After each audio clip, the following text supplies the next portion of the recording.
और रुक करते अगली खबर का। चीन से तनाव के बीच सेना प्रमुख का लद्दाख दौरा। सेना अध्यक्ष जनरल एमएम नरवणे पहुंचे हुए लद्दाख। सेना की तैयारियों का जायजा लेने पहुंचे हुए हैं। आर्मी चीफ पेंगोंग झील पर विवाद के बाद सेना अध्यक्ष का लद्दाख दौरा है।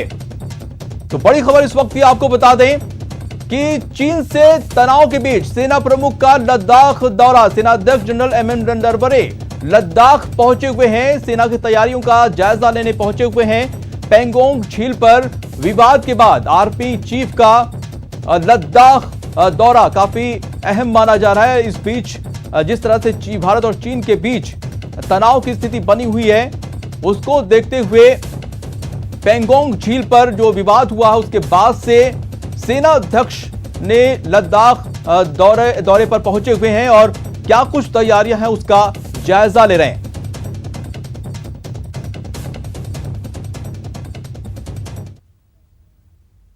बढ़ते अगली खबर पर। पीएम मोदी पर राहुल गांधी का हमला। जी हां, नोटबंदी पर राहुल गांधी का सवाल, क्या काला धन मिटा? राहुल, देश की गरीब जनता को इससे क्या फायदा हुआ? ट्वीट करके सवाल खड़ा किया है राहुल गांधी ने एक बार फिर से नरेंद्र मोदी पर।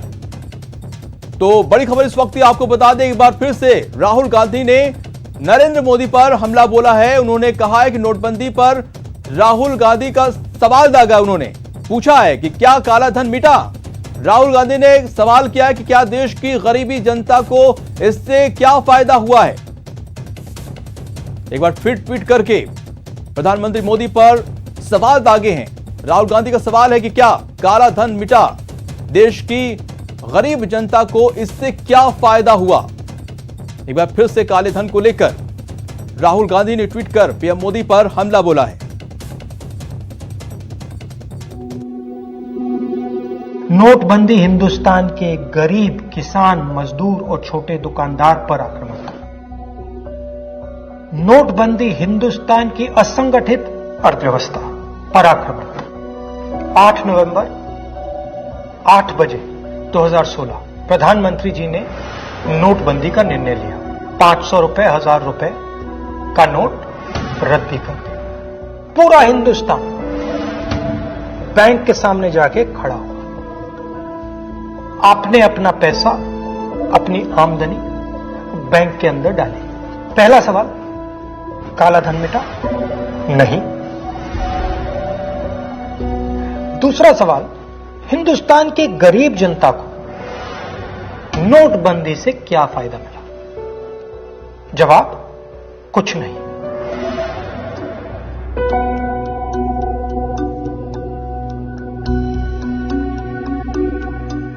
तो फायदा किसको मिला? फायदा हिंदुस्तान के सबसे बड़े अरबपतियों को मिला। कैसे? आपका जो पैसा था, आपके जेब में से, आपके घरों में से निकालकर उसका प्रयोग सरकार ने इन लोगों का कर्जा माफ करने के लिए किया।